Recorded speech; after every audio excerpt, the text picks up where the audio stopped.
I sent money to my parents every month for years, but when my mom said they never got anything, I realized someone in my family was hiding the truth. The first time my mother said it in front of other people, she didn't even lower her voice.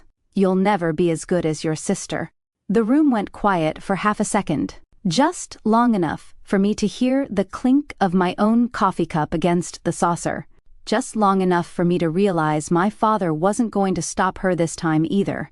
So I stood up, looked straight at both of them, and said, "Then tell her to pay all the bills. I'm not sending money anymore." My mother laughed, and then she said the sentence that split my life clean in two: "We never received a single dollar from you." I wish I could say I knew immediately what that meant. I didn't. At that moment, all I felt was the blood rushing in my ears, my heart pounding so hard it made the edges of my vision blur. I remember staring at my mother's face, trying to decide whether she was lying, losing her memory, or trying to humiliate me in front of my sister. My father kept his eyes on the table. My sister, Vanessa, leaned back in her chair with that familiar, polished, innocent expression she always wore when chaos she created was about to bloom around someone else. I didn't realize then that my mother had just uncovered a theft that had been happening for nearly 6 years. And I definitely didn't realize that before the week was over, my entire family would turn on itself so violently that one of us would be escorted out of a funeral home by security. But I'm getting ahead of myself. My name is Claire Duval. I'm 38 years old. I work as a senior project accountant for a commercial construction firm in Raleigh, North Carolina, and until that Sunday afternoon, I thought I understood exactly what my place in my family was. I was the reliable one. Vanessa was the golden one. That had been true for as long as I could remember. If Vanessa got a B+ in high school chemistry, my mother framed it as proof of resilience, because science just isn't her natural gift. If I got an A- in advanced calculus, my father frowned and asked what kept me from getting the full A. Vanessa was creative, sensitive, special. I was capable, practical, strong, which sounds like a compliment until you realize those words were only ever used when people wanted something from me. By the time we were adults, the pattern had hardened into family law. Vanessa made dramatic choices. I cleaned them up. Vanessa quit jobs because her manager didn't understand her energy. I helped with rent. Vanessa dated men with motorcycles, debt, and elaborate excuses. I paid for emergency locksmiths, towing fees, and once, humiliatingly, the deductible after one of them backed her leased SUV into a mailbox while high. When our grandmother got sick, Vanessa cried loudly in waiting rooms and posted filtered black and white photos with sentimental captions. I handled insurance forms, medication schedules, and the spreadsheet of rotating care shifts. After Grandma died, my mother hugged Vanessa and said, "You loved her so deeply." I was standing 3 feet away holding the folder with the funeral paperwork. That was my role. Invisible labor, quiet sacrifice, no applause. And for a long time, I accepted it because I told myself it was temporary. That families go through seasons, that parents mellow with age, that if I just kept showing up, kept helping, kept being the adult in the room, one day they'd see me clearly. People who grow up hungry for love become experts at surviving on crumbs. When I was 27, I moved 2 hours away for work. Not across the country, not even far enough for the distance to be a real excuse, but it was enough to give me my own rent, my own grocery bills, my own life. Enough to understand, for the first time, how quiet peace could be. That same year, Dad had his first minor stroke. It scared all of us, especially because he'd always been the stable center of the family, even if he was a silent one. He recovered well physically, but afterward he became anxious about money in a way I'd never seen before. My mother called me crying one night, saying the mortgage was tight, prescriptions were expensive, the house needed repairs, and Vanessa was trying her best, but had 2 small children and so much on her plate. I was making decent money by then, not rich, just stable. I had no kids, no spouse, and the kind of practical habits people mistake for wealth. I asked how much they needed. My mother hesitated, sighed, then said, "Honestly? Even $500 a month would help us breathe." $500 a month. I remember standing in my kitchen in socks, looking at a bag of spinach in my sink, thinking about my own student loans, my car payment, and the emergency fund I'd just started. 500 wasn't impossible. But it wasn't nothing either. Still, I said yes. She cried. She told me she didn't know what they'd do without me. She called me her rock. That's the thing about people who are starving for tenderness. The moment you're praised for carrying the load that's crushing you, you confuse it for love. I set up an automatic transfer the next morning. Over time, 500 became 800. Then 1,000. During the year, Dad needed a second procedure, and Mom claimed insurance was dragging its feet. I adjusted other parts of my life around it. I stopped taking vacations. I delayed replacing my old car, even after the air conditioner started dying every August. I turned down dinner invitations and said I was trying to be smart, financially. The truth was I was sending nearly $12,000 a year to my parents, on top of random extra expenses they called about breathlessly. A new water heater, a roof leak, property taxes, an overdue dental bill. Every time I sent it, my mother would text back some version of, "I don't know how we raised such a generous daughter." But she never said it in front of Vanessa. In front of Vanessa, the story was always different. Vanessa was the devoted daughter. Vanessa came by all the time. Vanessa brought the children. Vanessa checked in, emotionally. Vanessa understood family. I lived farther away, worked too much, and thought money solved everything. Maybe that should have made me suspicious. Maybe anyone healthier than me would have noticed the contradiction. Instead, I worked harder. Then I met Daniel. Daniel was 39, recently divorced when we started dating, and the first man who ever listened to me like my words weighed something, not just the dramatic parts, everything. What I ordered at restaurants, what I thought about city budgeting, why I hated hydrangeas. The first night he came over to my apartment, he looked around my tiny living room, noticed how carefully I'd arranged everything, and said, "You've built a calm life for yourself." I nearly cried, not because it was romantic, because no one had ever described my life as something I built. In my family, I was just the extension cord everyone plugged into. Daniel started noticing things I'd normalized. The way my mother only called after 6 in the evening, usually right after I got home from work, as if she sensed when I was too tired to defend myself. The way my father never got on the phone unless they needed me to feel guilty. The way Vanessa only contacted me when she needed a favor, but could go 6 months without asking how I was.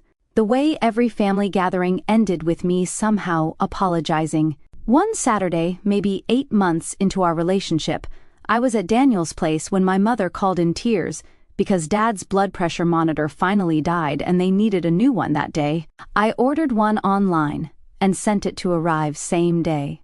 After I hung up, Daniel asked, "Didn't you just send them $1,000 this month?" "Yes." "And they can't buy a blood pressure monitor?" "It's probably just bad timing." He gave me a look I came to know well, not judgment, concern sharpened by restraint. "Claire," he said carefully, "I'm not saying don't help them.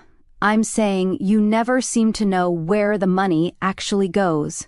That irritated me instantly, which should have told me he was near the truth. "You don't understand my family." "No," he said. "I understand enough to see that you are always in crisis on behalf of people who somehow still find ways to call you selfish." I snapped at him. We fought. Then I went home and spent the rest of the weekend feeling ashamed. Not because I believed he was wrong, but because a part of me had recognized something I didn't want to look at. Still, I kept sending money. Years passed that way. Daniel and I married when I was 34. Small ceremony, courthouse first, then dinner with close friends and family. My parents came, of course. Vanessa arrived 40 minutes late in a cream-colored dress that was just shy of white. Mom laughed it off. That's just Vanessa. At the dinner, my father gave a toast about resilience and loyalty and how proud he was that I'd finally found someone patient enough for my independent streak. Vanessa gave a toast, too. She talked about how hard it had been, sharing me with a husband now, as if I'd been an appliance she'd lent out. Everybody chuckled. Daniel squeezed my knee under the table so hard I knew he was angry for me. By then, the monthly support had become so embedded in my life that Daniel and I treated it like another bill. He didn't love it, but he never tried to control me. He'd ask questions sometimes, practical questions. Did they send you the quote for the roof repair? How much exactly was Dad's copay? Why is Vanessa, who lives 15 minutes away, never covering any of this? And every time, I'd have answers that sounded reasonable enough to keep the peace and flimsy enough that I could feel them bending in my own mouth. Mom would say Vanessa helped in other ways. Mom would say Vanessa had the kids. Mom would say Vanessa's husband, Brent, was between opportunities again. Mom would say, "Not everything is about numbers, Claire." It became such a familiar line that I started hearing it before she said it. Not everything is about numbers. Easy for people to say when someone else is paying. Then came the dinner. It was my parents' 45th anniversary, a big family lunch at an Italian restaurant they liked because the owner knew my mother's name and always gave her free tiramisu. Daniel couldn't come because he was out of town for a supplier conference, so I drove down alone with a wrapped gift and a quiet headache already forming behind my left eye. The gathering was exactly what these events always were. Cousins I barely saw. Aunts who specialized in whispering while pretending not to. Grandchildren running underfoot. And my mother in the center of it all wearing approval like a crown. Vanessa arrived 20 minutes late, in a fitted emerald dress and large sunglasses despite being indoors, kissed the air near everyone's face, and handed my mother a framed photo collage of the kids. My gift was an envelope with a weekend inn reservation for my parents in Asheville. Paid in full. Guess which one got tears? We hadn't even ordered appetizers before the comparisons started. Vanessa had recently launched some kind of online boutique selling elevated seasonal home pieces, which turned out to be heavily marked up candles, ceramic pumpkins, and throw blankets she sourced from wholesalers. My mother talked about it like Vanessa had founded a tech company. "She's just fearless," Mom said, smiling around the table. "She takes risks. She goes after what she wants." I sipped water. Then my Aunt Lorraine asked me how work was, and before I could answer, Mom said, "Oh, Claire's the same as always. Busy, busy, busy. She thinks if she works hard enough, the world will clap." A few people laughed. I felt my neck go hot. "My job's going well, actually. We closed the Franklin account last month, so—" Vanessa interrupted. "Claire's always been the ambitious one." I could never live to work like that. The way she said it made it sound dirty, hard, grasping, joyless.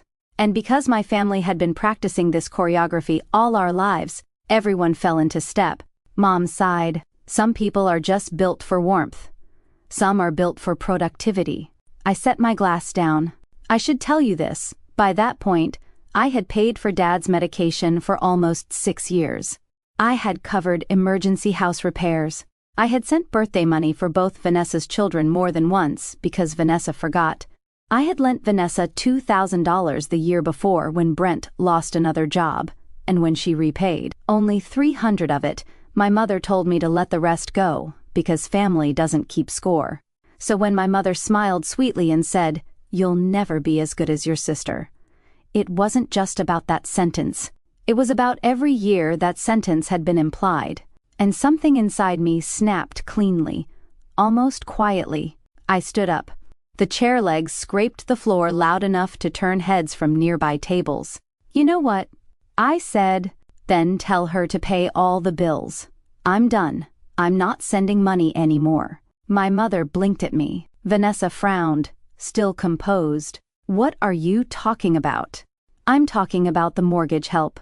Dad's prescriptions, the repairs, the taxes, The random emergencies, if she's so much better, let her do it. It would be nice to say I delivered that speech in a cool, controlled voice. I didn't. My voice shook. Years of humiliation were coming out of me without polish. My father looked up then, startled. "Claire, now isn't the time." "No," I said. "Actually, it's exactly the time." Mom's face changed first to confusion, then offense. "What bills?" I laughed once, sharp and unbelieving. "The bills I've been paying for years." Vanessa's eyebrows lifted. "You send Mom and Dad money?" The room had gone utterly still. My mother stared at me like I was speaking another language. Then she said, "We never received a single dollar from you." That sentence landed like a dropped tray. Loud, shattering, impossible to ignore. I remember the silence after it more vividly than the words themselves. My Aunt Lorraine actually put her fork down. One of Vanessa's boys asked if he could have more Sprite and got shushed so hard he flinched. I looked at my father. "Dad?" He seemed confused, too, not guilty. Genuinely confused. "Claire," he said slowly, "your mother handles the checking account." My stomach dropped, because suddenly, all the texts made sense. Not everything is about numbers. Don't bring your sister into this. We're managing. And under that, like a shape rising beneath water, another memory surfaced.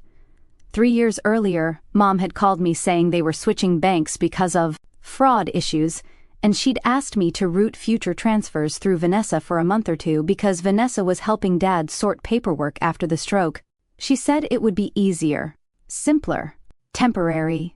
Temporary became permanent without anyone ever saying so. I had been sending the money to Vanessa's account for years. I turned to my sister so slowly it felt like moving through glue. Vanessa's expression was remarkable. Not panic. Not yet. First came indignation, because that was her instinctive armor. Then, just for a split second, I saw something naked beneath it. Fear. "Claire," she said carefully, "you know I've always helped Mom and Dad. Sometimes funds get mixed with... Did you steal it?" Gasps around the table. Mom made a horrified sound. "Claire." But I wasn't looking at her. "Did you steal the money I sent for them?" Vanessa's chin lifted. "Do not use that word." "Why not? Is there a better one?" She pushed back her chair. "I have covered things for this family that you know nothing about." "Then this should be easy," I said.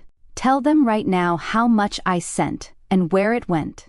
Vanessa looked at my mother, not me. Classic Vanessa. Search for rescue from the authority figure, not accountability from the injured one. Mom, predictably, went into triage mode. "We are not doing this here." "No," I said. "We're doing it exactly here. Because you all had no problem insulting me exactly here." My father rubbed a hand over his mouth. He looked older than I'd ever seen him. "Vanessa," he said, voice low, answered the question. She crossed her arms. "I'm not being ambushed in a restaurant like some criminal." There it was. Not denial, not surprise. Just outrage at the setting. I felt cold all over. "How much?" I asked again. She said nothing. My mother stood. "That's enough." Something in her tone made the old reflex rise in me. Sit down, be good, apologize, smooth it over. For one dangerous moment, I nearly obeyed it. Then I thought of every transfer confirmation. Every night I'd reheated leftovers instead of going out. Every hour of overtime. Every time Daniel had asked if I was sure. Every time my mother called Vanessa generous while I funded the life they were praising her for. I picked up my purse. "You have 24 hours, I said, looking at Vanessa. Then I start pulling statements. Vanessa scoffed. "Oh, please. Be as dramatic as you want." I leaned in just enough for only our table to hear me. "I'm done protecting you from the consequences of your own life." Then I walked out. In the parking lot, my hands shook so badly I couldn't unlock my car on the first try. I sat behind the wheel for 10 minutes without starting the engine. My phone buzzed 3 times in a row. First from Mom, then Vanessa, then Mom again. I ignored all of them and called Daniel. He picked up on the second ring. "Hey, you okay?" "No," I said, and my voice cracked on the single syllable. He went quiet in that alert way he had when something serious happened. "Talk to me." So I did. I told him everything in one breathless, disbelieving rush. The comparison, my outburst, my mother's sentence, the transfers to Vanessa's account, the look on her face. Daniel didn't speak for several seconds. Then he said, very evenly, "Come home. Do not answer any of them yet. We're pulling every record tonight." It sounds like a small word. It isn't. Sometimes it's the difference between drowning and being dragged back to shore. By the time I got home, Daniel had already opened his laptop at the dining table. He had legal pads out, pens lined up, and that calm, concentrated expression that always made me feel like chaos could still be organized. "Sit," he said gently. For the next 4 hours, we went through 6 years of statements. At first, it was mechanical. Search email confirmations, cross-reference bank transfers, copy dates and amounts, build a spreadsheet. But as the numbers grew, so did the horror. 500, 800, 1,000, 1,200 for roof repair, 900 for medication shortfall, 1,500 for property tax emergency, 300 here, 600 there, holiday extras, birthday extras, a temporary transfer during Brent's unemployment, a small bridge, while Dad's cardiology bill processed. By midnight, the total was $68,430. I stared at the number until it stopped looking real. $68,430, more than the down payment we'd nearly put on a larger house before deciding to wait, more than my remaining student loan balance at the time, more than the car I kept patching together, because other priorities came first. Daniel blew out a breath and sat back. "Claire," I looked at him, "this is theft." I wanted him to be wrong. Even then, even with a spreadsheet in front of me, some childish part of me still wanted there to be a softer explanation. Miscommunication, poor bookkeeping, a stupid family mess that could be sorted with tears and apologies. "Maybe she passed some of it on," I whispered. "Maybe," he said. "But your mother's reaction tells me not enough to matter." My phone had 31 unread messages by then. "Mom, I don't know why you did that today." "Mom, your father's blood pressure is through the roof." "Vanessa, I'm not being spoken to that way." "Vanessa, you have always resented me." "Mom, call me now." "Mom, this family does not deserve this humiliation." "Vanessa, some of that money was for shared family expenses." "Vanessa, also, do not threaten me." There were no messages saying, "Claire, I'm sorry." There were no messages saying, "Let me explain where the money went." There were no messages saying, "We had no idea." Just anger that I had exposed something. Daniel read over my shoulder and said, "That tells you everything." At 12:18 a.m., my father finally texted, "Dad, I did not know. Please call me tomorrow before you call anyone else." That was the message that broke me, because it was the first honest sentence of the day. I cried so hard, I had to press both palms to my eyes. Daniel came around the table and held me while I shook. I cried for the money, yes, but more than that for the years, for how desperately I had tried to buy my way into being valued, for how eagerly I had believed praise sent by text but never given in public, for how thoroughly I had trained myself to accept less. At some point, I pulled back and asked the question I'd been avoiding. "Do you think Mom knew?" Daniel didn't answer immediately. "I think," he said carefully, "your mother knew less than Vanessa, and more than she wants to admit." The next morning, I called my father first. He sounded hoarse, old, deflated. "Your mother's at church," he said. It was Monday. My mother only went to church on Mondays when she wanted sympathy without interruption. "I need you to tell me the truth," I said. He was quiet a moment. Then, about 3 years ago, your mother said Vanessa would help manage some things because of the trouble I was having after the stroke. I let her. I didn't want to keep up with online statements and passwords and all that. Your mother said it was under control. Did you ever ask where my money was coming from? I assumed it went into the household account. You assumed. His voice thinned. I know. That answer made me angrier than a lie might have. Because my father's lifelong sin wasn't cruelty. It was abdication. He gave away the power to protect people, then acted shocked when no one had. I'm sending you the spreadsheet, I said. I want you to look at it before I talk to Mom or Vanessa. He exhaled shakily. All right. Then he said something that stunned me. Claire, your mother told people Vanessa had been helping us. I closed my eyes. I know. No, he said. I mean, she told the neighbors, my brother, people from church, anyone who asked. That settled something ugly inside me. If Mom didn't know every dollar, she knew enough to build a public narrative on top of it. She had been spending my money while giving Vanessa my credit. Maybe she hadn't considered that theft because the money still benefited the family somehow. Maybe she'd justified it as keeping peace. Maybe she simply preferred the prettier story. Either way, the truth had become optional to her as long as the image held. An hour later, Mom called. She didn't start with apology either. Your father didn't sleep all night. Neither did I almost said. Instead, how much did you know? That is not how you speak to your mother. The old script. Straight to authority, bypassing accountability. I'm not doing this, I said. How much did you know? She huffed. I knew Vanessa helped us process transfers when you offered. I did not scrutinize the mechanics of it because I trusted both my daughters. Did you know she was keeping the money? Claire, don't use inflammatory language. So that's a yes. It is not a yes. It is a refusal to let you turn this into a police drama. I laughed in disbelief. $68,000 is already a police drama. She went silent. That number had landed. When she spoke again, her voice had softened, which with my mother was often more dangerous than yelling. Families do not survive by punishing each other. No.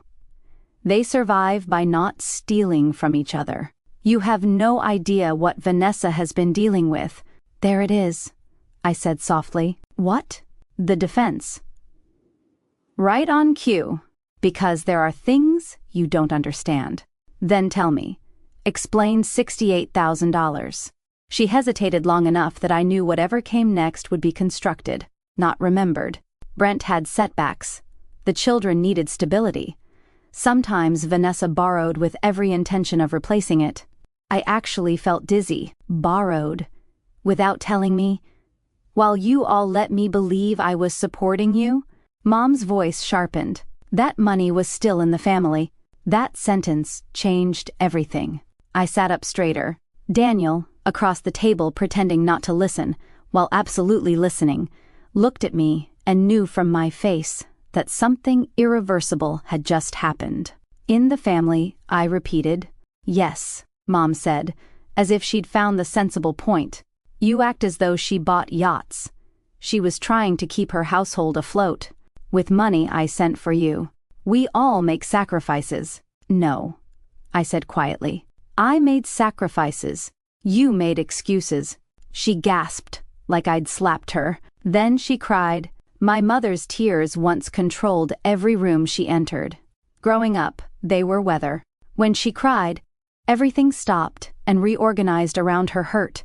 For years that worked on me too. Not that day. I want the full account history, I said. And I want it today. She sniffed. I can't just demand that from Vanessa. Then I will. Before she could answer, I hung up.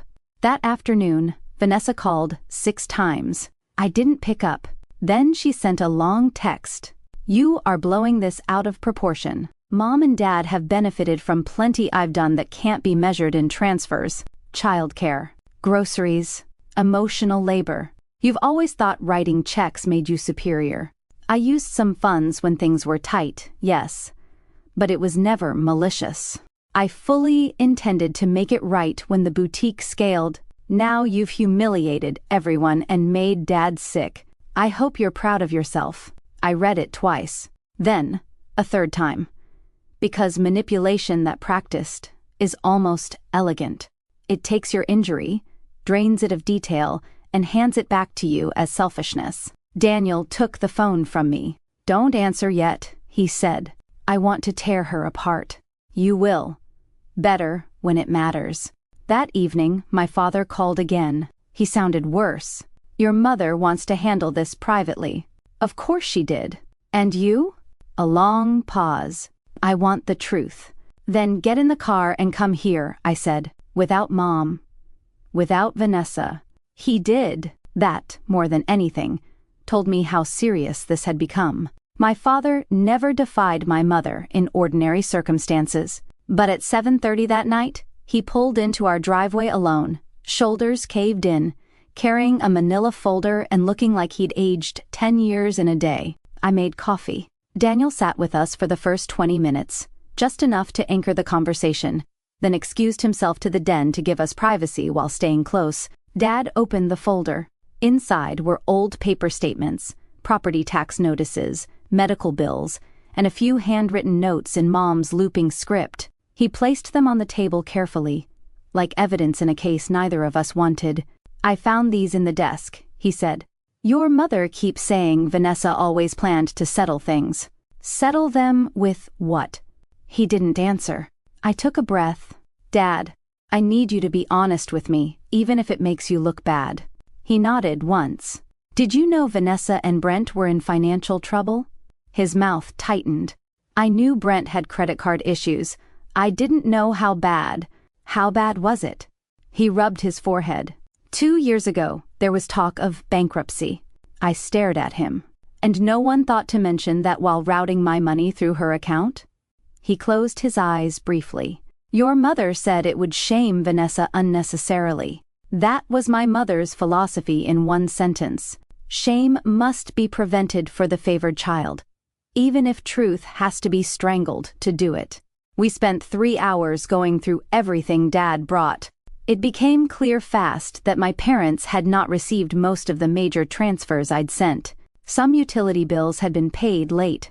Dad's prescription receipts showed gaps that lined up with the exact months I'd sent emergency help. The roof estimate Mom had quoted me was real, but the contractor invoice was never fully paid until much later, using money from Dad's small retirement distribution, which meant my mother had asked me for funds in my father's name, accepted them through Vanessa, then let the household struggle anyway while the money disappeared into my sister's life. At one point, Dad put both hands over his face and said, "I don't understand how it got this far." I did, because one person lies, one person looks away, and one person keeps sacrificing because she's terrified that saying no will make her unlovable. That's how. Before Dad left, I asked him one more question. If I hadn't spoken up at dinner, would anyone have ever told me? He looked at me for so long that his silence became the answer. The next 48 hours were war. Mom called every relative likely to hear my version first. I know because by Tuesday evening I'd received messages from 2 aunts, a cousin, and even my mother's friend Patricia from church, all with variations of the same poisonous script. Families shouldn't air private matters. Vanessa is under enormous pressure. Your mother is heartbroken. Maybe there's been a misunderstanding. One aunt even wrote, "Your sister says some of the money was basically a gift." Basically, a gift. That phrase made me laugh so hard I scared myself. I responded to no one except Aunt Lorraine, the only relative who'd looked horrified at dinner instead of entertained.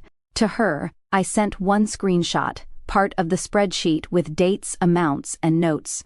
2 minutes later she replied, "My God, I'm sorry, that was all. It was enough." Vanessa, meanwhile, escalated from defensive to theatrical. She posted a quote on social media about being attacked by those who project their own bitterness, then another about surviving narcissistic family systems. I would have found it funny if it weren't so familiar. My sister weaponized therapy language, the way some people use expensive perfume, liberally and mostly to cover rot.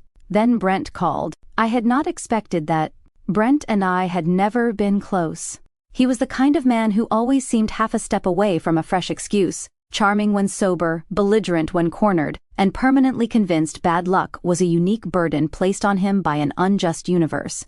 He called Wednesday morning at 9:12. "Claire," he said without greeting, "we need to calm this down." You know what I mean. "No, Brent, I really don't." He sighed like I was being unreasonable. "Look, Vanessa made some choices under stress. You're acting like she ran a Ponzi scheme." I almost admired the audacity. "How much do you know?" "I know enough to say legal threats would tear this family apart." I leaned back in my chair. "So there is something to be threatened over. Don't do that lawyer crap with me. I'm an accountant, Brent, not a lawyer. But I can still add." He lowered his voice. "Listen. We can work out a repayment plan." There it was. Not innocence. A plan. My pulse quickened. "How much?" "What? How much did you take?" He went quiet a beat too long. "Brent," he snapped, "you are sending money into a family support stream. Sometimes needs shifted. That's life." Family support stream. I actually wrote the phrase down after the call, because I wanted to remember exactly how people sound when they know they're guilty and decide language is their last hiding place. "I want numbers by tonight," I said, "and I want them in writing." He laughed bitterly. "You've always loved paperwork." "Yes," I said. "It makes lying harder." Then I hung up. That night, Daniel and I met with a lawyer friend of his named Melissa. Not to file anything yet, just to understand options. She listened quietly while I walked her through the timeline, asked for documentation, and flipped through the printed spreadsheet with the stillness of someone reading bad but unsurprising news. Finally, she said, "You need to stop framing this as a family misunderstanding. It may be emotionally complicated, but financially it's straightforward." Meaning you sent money under false pretenses to support specific people and specific expenses. Those funds were diverted. Intent matters, but so does pattern. And this pattern is ugly. I swallowed. Should I file a report? Melissa's answer was precise. That depends on what outcome you want. Criminal complaints create leverage but also fallout. Civil recovery is another path. But before either, I'd send a formal demand and preserve every record. I nodded, though my stomach nodded. Also, she added, "Be prepared for your family to act like accountability is the true betrayal." She was right. The formal demand went out Friday morning by email and certified mail. Polite, factual, devastating. It listed the transfers, asked for a complete accounting within 10 business days, and notified Vanessa and Brent that absent satisfactory explanation and repayment proposal, I would consider legal remedies. I copied my parents. My mother called within 12 minutes, shrieking so loudly I had to hold the phone away from my ear. "You sent a legal letter to your sister?" "Yes. You are trying to destroy her." "No," I said. "I'm asking her to explain why she stole from me. She is your blood. And I was apparently her funding source." My mother made a choked sound. "You are cruel, cold, calculating. I always worried marriage would make you harder." There was a time those words would have punctured me. That day they just sounded tired. "I'm the same person I've always been," I said. "I've just stopped being useful without question." She inhaled sharply. "After everything I did for you." I cut in. "Say it." "What?" "Say one thing you did for me that didn't also come with a comparison to Vanessa." Silence. I waited. Finally, she said, "You were always so difficult to praise." I felt something inside me settle with terrible calm. Not break. Settle. Because when a person tells you who you are to them, over and over, the greatest violence you can do to yourself is keep translating it into love. I ended the call. That weekend was the longest of my life. Half the family went to ground. A few sent vague peacekeeping texts. Aunt Lorraine called and said she was ashamed of what she'd witnessed for years without naming. My cousin Jenna admitted quietly that my mother often told people I was financially comfortable because I only think about myself. That one stunned me more than I expected. All those years I'd been stripping parts off my own life to support them, and my mother had apparently used my self-denial as evidence of selfishness. Vanessa eventually responded through a lawyer. That shocked everyone except Melissa. The letter was short and slippery. It denied intentional wrongdoing, claimed many funds were intermingled with generalized family support, asserted that my parents materially benefited from Vanessa's caregiving, and suggested my demands were emotionally retaliatory. No numbers, no accounting, just posture. Melissa smiled without humor when she read it. This is what people send when the facts are bad. Then came the second twist. On Monday afternoon, my father called and asked if he could come over again. His voice was strange, hushed, and urgent. When he arrived, he looked furious in a way I'd never seen before. He had found something. A credit card statement. Not his, Vanessa's. He'd discovered it accidentally because it was mailed to my parents' house. One of several cards Vanessa apparently had routed there over the years. My mother had always called the occasional letters old address clutter. On the statement were charges that lined up, almost mockingly, with months I remembered sending emergency help. A resort spa in Florida, designer children's clothes, a furniture boutique, a luxury beauty clinic, weekend dining tabs that made me blink. Not one yacht, as my mother had said, just 1,000 tiny luxuries purchased by a woman who claimed my money was helping the family survive.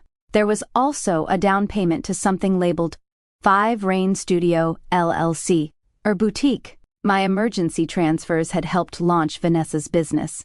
I looked at the statement, then at my father. Mom knew? He stared at the floor. She knew Vanessa was trying to build something.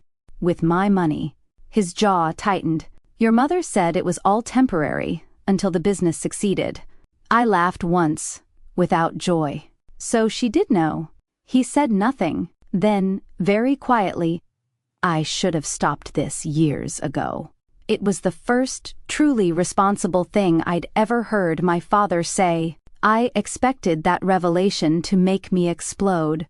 Instead, I became colder, clearer. The next step was no longer about confusion. It was about evidence. Melissa sent a second letter requesting preservation of financial records and specifically referencing potential misuse of funds for personal and business expenses. That got a reaction. 2 hours later, Brent appeared at our house, unannounced. He banged on the front door hard enough to make me jump. Daniel got there before I did, and opened it only part way. Brent was flushed, sweating, furious. We need to talk. Daniel didn't move. You can email. This is family. Daniel's voice stayed flat. Then, maybe family shouldn't show up pounding on doors. I stepped into view behind him. What do you want? Brent looked from Daniel to me and chose me. Probably because he assumed I was still the softer target. You're ruining my wife over accounting technicalities. Accounting technicalities. You sent support money. Support got used. For spa weekends? His face flickered. He hadn't known about that statement. Good. You don't know what you're talking about, he said. I know enough. He pointed at me. You always hated seeing Vanessa have anything. That was so absurd I almost smiled. I practically paid for what she had. His eyes darted, recalculating. That's when Daniel stepped fully outside and closed the door behind him, leaving Brent on the porch and me just inside the sidelights, where I could still hear. I'm going to say this once, Daniel said. You are not going to intimidate my wife on my property. Brent puffed up. Mind your business. My wife is my business. There was a beat of silence. Then Daniel added, quieter and somehow more dangerous. The next time you come here uninvited, I call the police before I open the door. Brent muttered something ugly and stomped back to his truck. When Daniel came inside, my legs were shaking. He took my face in both hands. "You are safe." I nodded. But the truth was, I didn't feel safe. Not because Brent frightened me physically, though he did, because when family secrets come into light, people become strangers fast. The roles crack. Desperation shows through. You stop knowing what version of someone is coming to your door. A week later, Melissa filed. I won't pretend I felt triumphant signing the papers. I felt nauseated, sad, angry, embarrassed, childish even. Some old, humiliated version of me kept whispering, "See? This is why they called you cold. You'll always be the hard one." But another voice, newer and steadier, answered, "Hard is not the same as wrong." Once the filing became real, the family split openly. Aunt Lorraine and Cousin Jenna supported me quietly. Dad, to my astonishment, gave a statement to Melissa confirming that he believed funds intended for household support had been redirected without his knowledge. My mother called that betrayal. My father called it the truth. It was the worst fight of their marriage, and I know because one night he slept in his car at a rest area before driving to a motel, rather than go back into the house. Vanessa posted less after that. Interesting, isn't it? Public confidence shrinks when private discovery gains paper. There were depositions, bank subpoenas, more records than I knew what to do with. And with every new document, the picture sharpened. Vanessa had used my transfers as padding for a chronically unstable life. Some money went to groceries, yes. Some to childcare. Some probably even to things my parents indirectly benefited from. But enormous portions went to covering Brent's gambling losses, late car payments, boutique inventory, salon appointments, vacations spun as mental health breaks, and card minimums that kept the whole glittering disaster from collapsing too early. Worst of all, there were text exchanges between Vanessa and my mother that surfaced during discovery. I'll never forget reading them. Vanessa, she sent 1,200. Can I keep 700 and move 500 to you? Mom, we need more for the water heater. Vanessa, I can't. Brent bounced something again. I'll make it up next month. Mom, fine. But don't mention amounts to your father. Another one. Months later. Mom, Claire, asking if taxes got paid. Vanessa, tell her yes. I'm handling it. Mom, she's getting suspicious. Vanessa, then stop making her feel noble every time she sends money. Mom, easy for you to say. I sat in Melissa's office, holding those printouts so tightly they crumpled. There it was, not just theft, not just favoritism, coordination. My mother had known. Maybe not every dollar, every month, but enough, more than enough. Enough to lie repeatedly, enough to shape the narrative, enough to use me. I don't remember much of the drive home that day. Daniel says I came in, set my bag down, and stood in the kitchen without moving for almost 5 full minutes. Then I said, she knew. He didn't ask how much. He didn't soften it. He just came to me and said, I know. That night, I did something I should have done years earlier. I blocked my mother. Not forever, I told myself then, just until the case moved forward. But even as I did it, I knew something much bigger had ended. The mediation was scheduled for early September.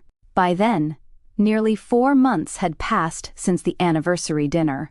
The story had traveled through the family like smoke, distorted, dramatized, denied, revived. In some versions, I was suing my sister over gift money. In others, Vanessa had had a temporary accounting error.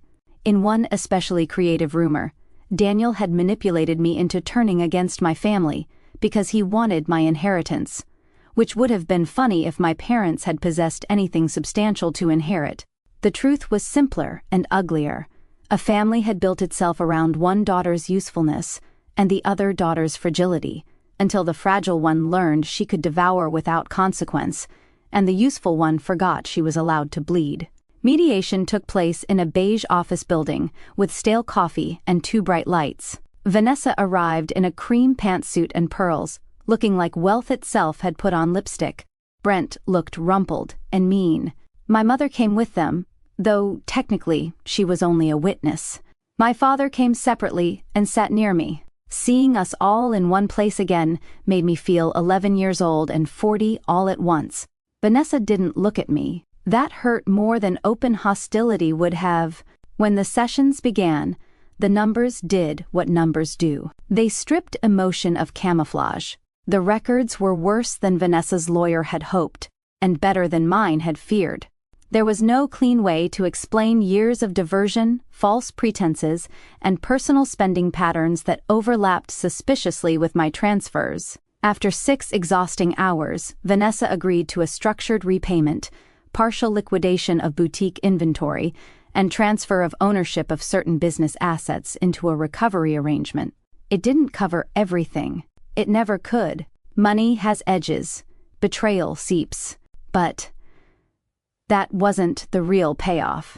The real payoff came during a break, in the hallway outside the conference rooms. My mother cornered me by the vending machines.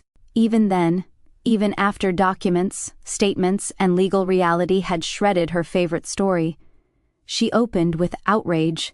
"You have humiliated this family beyond repair." I turned slowly to face her. For once, no restaurant, no relatives, no audience to manage, just fluorescent lights and the stink of stale chips. "You did that," I said. Her face hardened. "I was protecting all of you." "No. You were protecting the version of reality that let you keep loving Vanessa the way you wanted to." She recoiled. "How dare you? How dare I?" "Mom, I sent you money for years. I believed you. I believed you needed help. And while I worked overtime and postponed my own life, you let her use me." Tears sprang to her eyes, sudden and practiced. "You always make me the villain." I laughed, exhausted. "No. I spent my whole life making excuses so you wouldn't be one." That landed. She actually stepped back. Then she whispered the truest thing she ever said to me. "You were easier." I stared at her. She kept going, as if some dam had finally cracked, and she no longer knew how to stop. "You were always easier." Vanessa needed more. She broke faster, she hurt louder. You kept going. You were capable. You could survive things. You thought I'd survive being used too." Her mouth trembled, and there it was. No denial, no noble spin, just the brutal selfish arithmetic of a parent who sacrifices the stronger child because she assumes strength is endless. I wanted to scream at her. I wanted to collapse. Instead, I just nodded once. "Thank you," I said. She looked confused. For what? For finally saying it plainly. Then I walked back into the mediation room and left her in the hallway alone. You would think that would be the emotional climax. It wasn't. 3 weeks later, my grandmother's sister, Aunt Eloise, the last of that generation, passed away. She had been 92, sharp-tongued, observant, and one of the only older relatives who'd ever looked at me with something like recognition. She wasn't close enough to rewrite my childhood, but she had a way of pressing folded cash into my palm when I was young and saying, "Don't let them make a workhorse out of you." At the time, I thought she meant chores. The visitation was held on a Thursday evening at a funeral home in Durham. I considered not going. Melissa had advised minimizing contact. Daniel would have supported staying home. But Aunt Eloise mattered to me. And I refused to let family dysfunction exile me from one more room, so I went. Daniel came too. The air inside the funeral home smelled like lilies and carpet cleaner. Soft organ music played from hidden speakers. Relatives clustered in dark clothes and hushed voices. I saw my mother across the room immediately. She saw me too, then looked away. Vanessa arrived 20 minutes later. She wasn't supposed to. At least, not according to her own previous dramatic declarations about how I had weaponized grief and family. But narcissists hate ceding a stage, and funerals are stages soaked in moral theater. She came in black, elegant, pale, a picture of wounded dignity, and within minutes, she started whispering. I could see it happening, little huddles, tilts of the head, sympathy faces. Two people glanced at me with the tense curiosity of those already fed a story. Daniel noticed too. "Stay with me," he murmured. I intended to. Then Cousin Jenna slipped over and said quietly, "She's telling people you forged some of the records." I turned so fast my heel skidded slightly on the polished floor. "What?" Jenna looked furious. She said the lawsuit forced her into settlement because you and your husband manipulated Dad. For a second, the room seemed to narrow. The flowers, the music, the murmuring, all of it receded behind a single clean fact. Even now, even here, she needed to preserve herself by erasing reality. I should have ignored it. I didn't. I walked straight across the room. Vanessa saw me coming and lifted her chin, already assuming whatever happened next could be styled into another performance where she was the graceful victim and I the savage aggressor. "What exactly did you tell them?" I asked. A hush spread in ripples around us. Funerals make gossip travel faster because everyone is already pretending not to watch. Vanessa gave me a sad little smile. "This is not the place." It wasn't the place when you were lying 2 minutes ago either. My mother appeared at Vanessa's side, as if summoned by instinct. "Claire," that single word held decades of warning. It no longer worked. "No," I said, still looking at Vanessa. "Say it here. Say that I forged records. Say Dad lied. Say the bank statements were fake." Vanessa's eyes glittered. I said, "You've turned a private misunderstanding into public punishment. You stole from me. Enough." My mother snapped. Several heads turned fully now. I heard Daniel behind me, close enough to intervene if needed. Then Vanessa did something extraordinary. She smiled, not sadly, not nervously, triumphantly, and she said, in a voice low but audible enough, "You always needed an audience before you felt important." I looked at her for one long second. Then I reached into my bag, pulled out a copy of the mediation summary I had brought because Melissa told me to keep documents on hand, and held it up. "You signed this," I said, "3 weeks ago." Her face drained. My mother hissed, "Put that away." "No." A couple of relatives stepped closer, not dramatically, just enough to listen better. "You told people I forged records," I continued, still calm. "This document states you agreed to repayment terms based on documented diversion of funds." Vanessa whispered, "You psycho." I almost smiled. And there's the accountability language again. What happened next changed everything. My mother grabbed for the paper, not at me, at the paper. Pure instinct. Destroy the evidence, preserve the illusion. Daniel moved between us fast, but not fast enough to stop the scene from becoming exactly what my mother had always feared. Visible, her hand caught the page, tore the corner, and someone gasped. The funeral director, a neat man in a gray suit, appeared almost instantly with the kind of calm face professionals wear when rich or unstable families start turning grief into spectacle. "Ladies," he said quietly, "I need to ask you to lower your voices." Vanessa, unbelievably, pointed at me. "She's harassing us." I held up the torn document.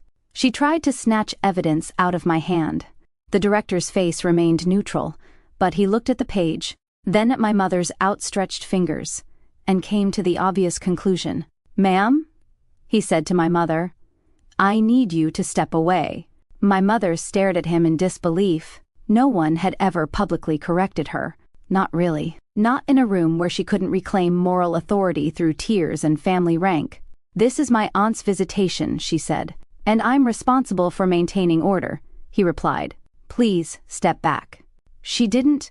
She looked around the room for support, expecting someone to rise to the occasion of protecting her dignity. No one moved. Not Vanessa, not the cousins, not the church friends who'd repeated her version for months, not even my father, who had just entered from the foyer and taken in the scene with the expression of a man who was finally too tired to lie for anyone. The funeral director signaled discreetly to another staff member. Security, apparently, was on site because high-emotion gatherings sometimes went sideways. That is how my mother, the same woman who spent decades curating the image of a respectable, admired family matriarch, ended up being escorted away from the front receiving area of her own aunt's visitation, while half the extended family watched in silence. She wasn't dragged. It wasn't theatrical. In some ways, that made it worse. It was orderly, professional, undeniable. Reality, at last, without varnish. Vanessa followed her out, hissing at everyone that we should be ashamed. My father stayed. He came to me slowly. "You shouldn't have had to do that here," he said. "No," I replied. "I shouldn't have had to do any of it anywhere." He nodded, eyes wet. We stood in silence for a moment beside Aunt Eloise's casket. Her face looked peaceful, in the strange, waxy way funeral peace never quite resembles the living. I thought of her little folded bills, her warning, the years I'd misunderstood. Then my father said, "I'm leaving your mother." I turned to him sharply. He looked almost embarrassed by the truth. "I've been staying in motels half the week. I signed a lease this morning." That was the third twist, and in some ways the saddest. Not because their marriage was worth saving, because I realized how many years he had also spent inside the same system, just with a different flavor of cowardice. He had chosen peace over truth until there was no peace left to choose. I didn't congratulate him. I just said, "I hope you mean it." "I do," and he did. The months after that were quieter than I expected, and lonelier than I thought possible. When you spend your whole life in a family role, even a painful one, losing it feels like vertigo. I had spent decades being the helper, the workhorse, the tolerated practical daughter. Once I stopped, the silence where those demands used to be felt unnatural. Some mornings I still half expected a manipulative text about a bill or crisis. Sometimes my hand reached for my phone before my mind caught up. Repayment began slowly. Not enough. Not elegant, but legally enforceable. Vanessa sold much of the boutique inventory. Brent took a job with his brother-in-law's logistics company after his own options narrowed. They downsized out of the house they'd been pretending they could afford. My mother moved in with Vanessa for a while, which from everything Cousin Jenna later told me, was a special kind of hell none of them had anticipated. It turns out the golden child glows less brightly when there's no invisible sister bankrolling the wattage. Dad moved into a small one-bedroom apartment near a lake path and started learning how to handle his own banking. The first time he logged into his own account without help, he called me sounding absurdly proud. I laughed, despite myself. Healing can be humiliatingly small at first. As for me, I went to therapy, not the performative kind my sister quoted online, the real kind, the sit in a chair and admit how hungry you've always been kind. The kind where a woman with kind eyes and devastating pattern recognition says things like, "You learned that being needed was the safest available substitute for being loved." I hated her for that one, because it was true. I told her stories I'd never properly named before, about being 14 and staying up until 1 a.m., making cupcakes for Vanessa's bake sale because she forgot, then hearing Mom praise Vanessa's thoughtfulness at school the next day, about paying part of Vanessa's community college tuition from my campus bookstore wages because Dad's overtime got cut, and being told not to mention it because it would embarrass her, about every holiday where my gifts were practical and hers were celebrated, about how I learned early that competence makes adults lean on you and resent you in the same breath. My therapist asked, "When did you first realize you were expected to absorb what others would not?" I laughed, then cried, because I didn't have a date. It was the climate of my childhood, not a single storm. Daniel was steady through all of it. Patient in the way that doesn't infantilize. Protective, without becoming controlling. One night, maybe 6 months after the anniversary dinner, we were sitting on the back patio eating takeout Chinese from the cartons because neither of us felt like plates. The air smelled like rain. I had just told him I felt guilty for how much calmer my life had become.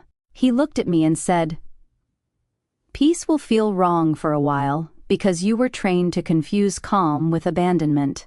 I set my chopsticks down. "You and my therapist should start charging by the wound." He smiled a little. "I'm serious." "I know." Then I asked the question that still haunted me sometimes. "Do you think I was stupid?" He frowned. "For what?" "For not seeing it sooner." His answer came instantly. "No. You were loyal in an environment that punished clear sight." I think about that sentence a lot, because people love to ask why victims don't notice sooner, why scapegoats keep giving, why the practical child stays practical long after the arrangement turns cruel. But family systems are not scams built overnight. They are cathedrals of repetition. You are born inside them. By the time you're old enough to question the stained glass, you've already been taught it's sacred. The first holiday I skipped was Thanksgiving. My mother sent one email from a new address because I'd blocked the old ones. Subject line: "Families belong together." The body was 3 paragraphs of martyrdom, selective memory, and one line that nearly made me choke on my coffee.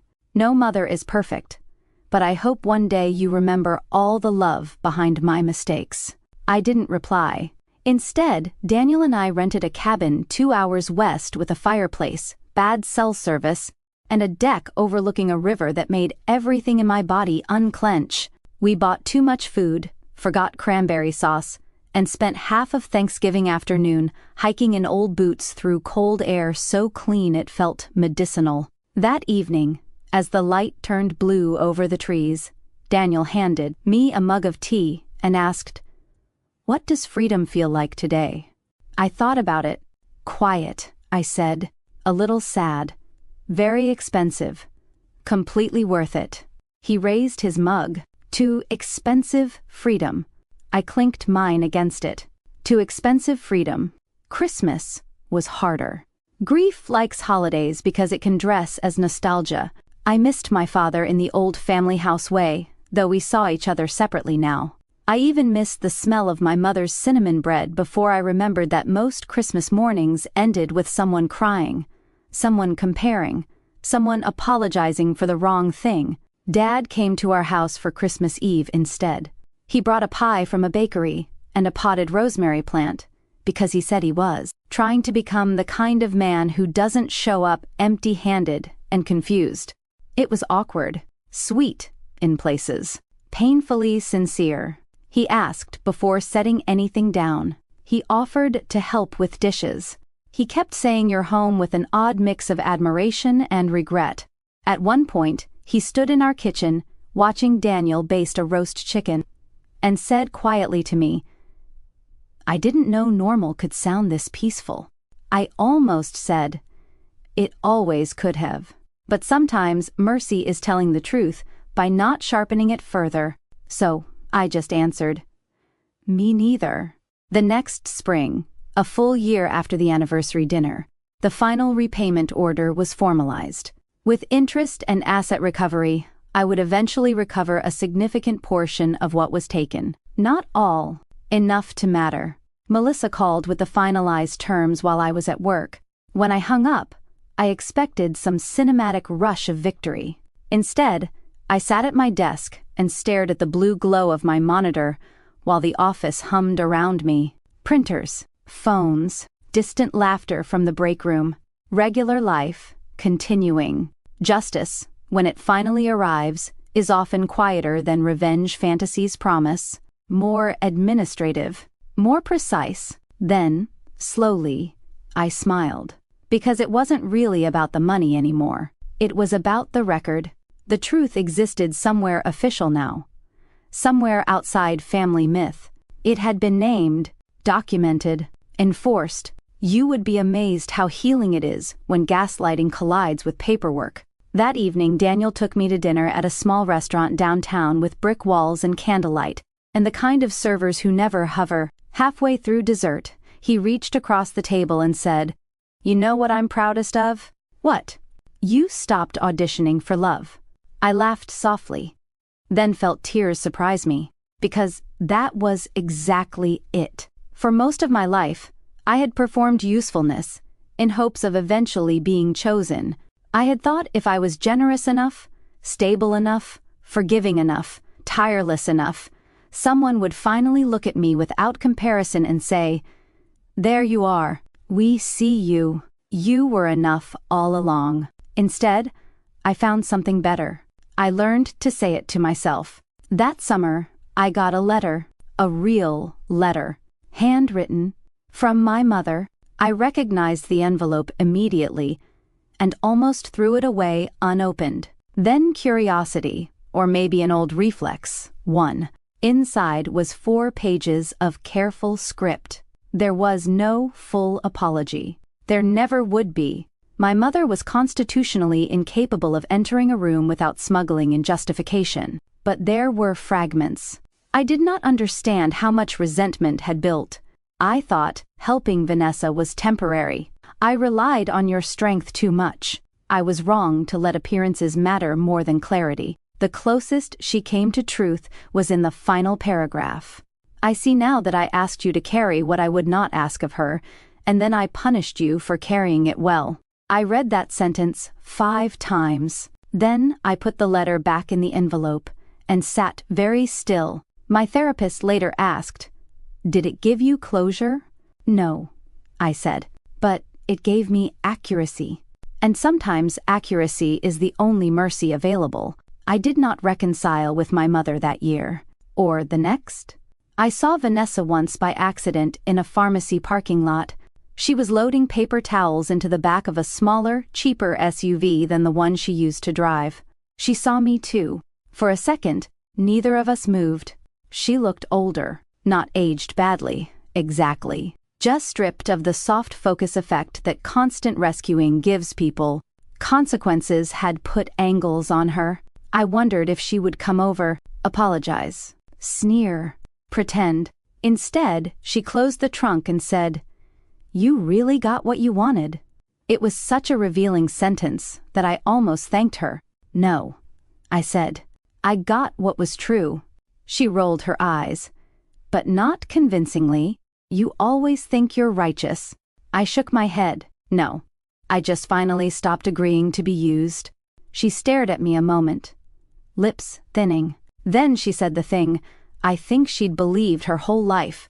"You could afford it." There it was. Her theology. My capacity as consent. My stability as public property. My competence as justification for exploitation. I looked at her and felt, to my own surprise, not rage, just distance. I could afford kindness, I said, not betrayal. Then I got in my car and drove away. The real ending, if stories like this have real endings, happened on an ordinary Tuesday, not in court, not at a funeral, not during some dramatic family showdown, just a Tuesday. I was at home paying bills online. Electric, water, mortgage, contributions to savings, the small, predictable architecture of adult life. Daniel was upstairs on a work call. Rain ticked softly against the windows. When I clicked submit on the last payment, I sat back and laughed. A year earlier, paying bills had been tangled up with resentment, secrecy, and fear. Now it was just math. Honest math. My household. My choices. My peace. My phone buzzed. For one ridiculous second, old dread flashed through me. Then I looked. It was a text from Dad. Walked 2 miles today. Didn't get lost. Proud of myself. I smiled and typed back, "As you should be." A minute later, another text came in. This one from an unknown number. I almost ignored it. Then I opened it. It was my mother. Just one line. "I hope you are well. No guilt. No demand. No performance." Maybe it was progress. Maybe it was loneliness. Maybe both. I stared at the message for a long time. Then I set the phone down without answering and looked around my kitchen. The bowl of lemons on the counter. The mail stacked neatly. The rain. The quiet. The life I had finally stopped apologizing for. That was the moment I understood something I wish I'd known 20 years earlier. Justice is not always making them suffer the way you suffered. Sometimes justice is this: they no longer get to define you. They no longer get to spend you. They no longer get to call your bleeding love and your boundaries cruelty. They no longer get access to the part of you that kept them comfortable at your expense. My parents sneered, "You'll never be as good as your sister." And for years I believed I had to prove them wrong by giving more. But the truth was simpler, sharper, and far more freeing. I never needed to be as good as my sister. I needed to stop being useful to people who only valued me when I was willing to disappear. So I did. And when the dust settled, when the lies were named, when the bills finally belonged to the people who made them, when the golden child had to live in the harsh white light of numbers, when my mother could no longer confuse exploitation with family loyalty, I found something no one in that house had ever offered me: peace. Not the fake peace of silence, not the peace of swallowing hurt, not the peace of being the bigger person while someone empties your pockets. Real peace. The kind that comes after truth, the kind that costs something, the kind that stays, and that, more than any courtroom, more than any torn document in a funeral home, more than any stunned look on my mother's face, was the part they never expected. I stopped sending money. Then I stopped sending access. And for the first time in my life, I kept something for myself. Me.